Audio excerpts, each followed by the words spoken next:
This whole season, we've been ramping up the Bulls trade talks, talking about everything you need to know about the players involved, who's going to be moved, and the big names that could be coming back our way. However, now with injuries happening almost every single week, the Bulls right now are without so many pieces that it could stall things come trade deadline.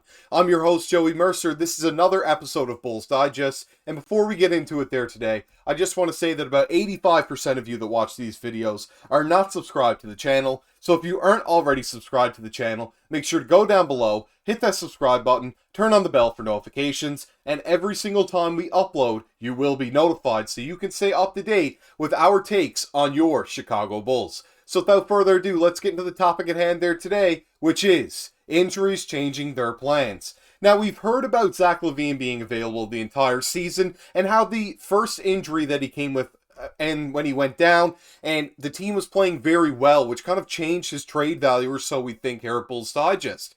Before that, the team was not playing very well at all, and that's when trade talks really started to ramp up for them. Now, there's some more people injured on the team, which are causing things to kind of go astray when it comes to moving some of our bigger pieces. Dalen Terry just went down with an injury against the Toronto Raptors. Torrey Craig hasn't played since December 16th, and we've missed Lonzo Ball for the past year and a half. Now, when we go into the topic that I saw today, it was from the Dunk Central and really piqued my interest because the article was from The Athletic, and I always like to see what they have to say. This tweet said, "The Chicago Bulls are not anticipate to execute a major trade and will most likely retain their core group of players, per at Darnell Mayberry. With a week remaining before the NBA trades deadline, few within or around the Chicago Bulls organization anticipate the franchise making a major move. If the Bulls swing a deal before the February 8th deadline, most will be surprised. It's not that the Bulls can't make a trade, but there's a prevailing belief that the front office won't commit to something substantial." Now, I saw the link to this and wanted to look more into the article because I thought there had to be more to it than just the front office not wanting to make a move, and there absolutely was. We can look at it and it says there's a long history of the Bulls sticking with the status quo. And after the last two deadlines came and went without the Bulls being active, the team's decision makers haven't provided any reason to think that will change. Chicago also doesn't sit in a position of power. The Bulls are clinging to and perhaps overvaluing their most attractive asset, Alex Caruso, drawing little to no interest in their most talented and highest paid player, Zach Lavine, and might be stuck paying pricey aging veterans in DeMar DeRozan and Nikola Vucevic. And these are some accurate facts. It's hard pill to swallow for sure, but moving Caruso seems to be how we're going to really push the needle on a trade. But they have been like, we really don't want to move him. He was an all-defensive guy last year. We really think that he can stay on our team if we're going to make a push for a championship, which is true, but I don't think that they're just a piece away from winning one. They'd have to make several moves. So if it came down to having to move him for the better of the future of this team, then you might want to really sit down and think about that instead of saying he's nearly untouchable.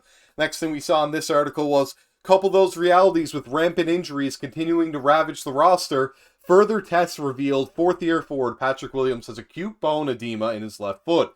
The diagnosis calls for active rest. Williams is scheduled to be reassessed in approximately 2 weeks. He has been fitted with a protective walking boot to immobilize his foot. It's pretty clear right now with moving into the end of the month of January and then 14 or 15 days until the break, I think we can anticipate he's not going to be able prior to the All-Star break, Bulls coach Billy Donovan said. And I didn't think he was either when I saw him in the boot against Portland on Sunday night. But now reports are coming out that it really does seem like it's going to be closer to a month until we see Patrick Williams back on the court for the Chicago Bulls. The next thing we saw was the injury update last night during the Toronto Raptors game, saying Dalen Terry with his right ankle is out for the remainder of tonight's game versus Toronto. And after seeing him sustain that injury, I didn't think he would return, with the trainers having to come on the court, of course, as well. The next thing we saw in this article, though, was Williams' absence leaves the Bulls without 3 rotational players. Lavine and reserve forward Torrey Craig are also injured, and Craig is expected to return soon. But it appears second-year forward Dalen Terry will join them on the injury report. Terry exited the Bulls' 118-107 home loss to the Raptors on Tuesday with a right ankle injury. He needed assistance to the locker room and left the United Center using a knee scooter. Terry was receiving post-game medical treatment at his locker and was not available to reporters. The absences have crippled the Bulls as the deadline approaches. Not exactly the news you want to hear about a young guy who has been playing very solid as of late in Dalen Terry, although Julian Phillips' last 2 games have been very good. Maybe he can get some more burn with Dalen Terry out of the lineup, but I never like to see any player going down with an injury, especially a young one with a bright future ahead of him.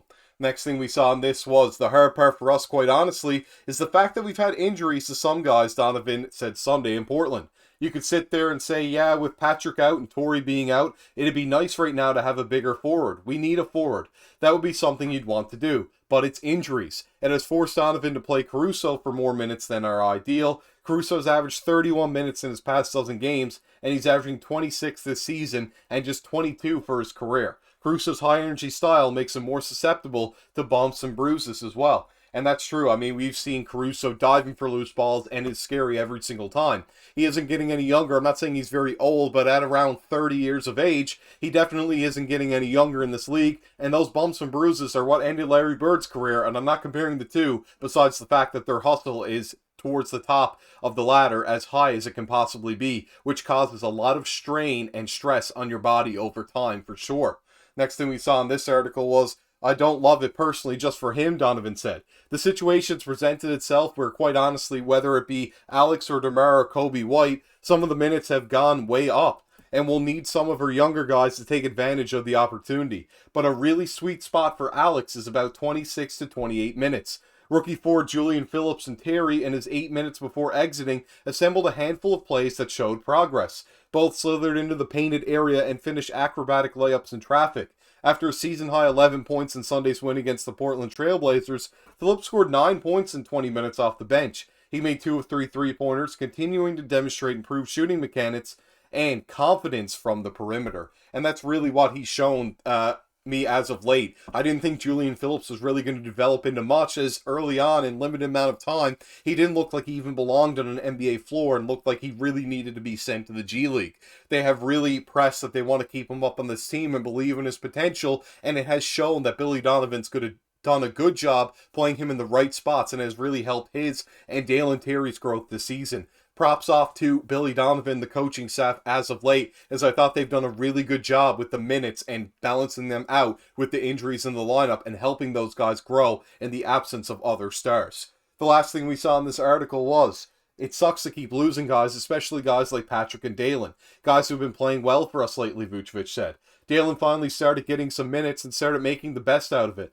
Vucevic said the team's goal remains. Try to get us as many wins as we can, he said. We're trying to catch other teams in front of us. But also we have the teams behind us like Atlanta, Brooklyn. They're right there. So we have to make sure we don't lose any ground to teams in front of us and not let the teams behind us catch us. We have to dig it through it and find a way to play the best we can with what we have and try to finish strong.